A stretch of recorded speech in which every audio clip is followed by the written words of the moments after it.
how to make TikTok videos. If you find this video helpful, drop a like and subscribe. It's very easy to go ahead and do this. So open up TikTok. By default, you're going to be on your For You page or your home page. So if you want to make a video, press the plus icon at the bottom in the middle. Then I can either take a photo or a video or anything, or I can go to my camera roll on the bottom left. Let's say I wanted to get something from here. What I got to do is find whichever video it is. So let's say in my instance, it's this one right here, or maybe it's this one. Go ahead and then just press next, and it's going to look like this for me.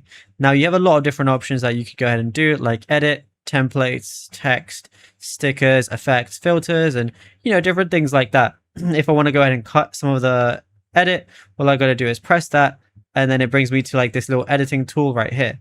So I can go ahead and like reduce the length of it or anything like that if I want to. Then I can change the speed of it or delete or anything like that. Then go ahead and press this arrow.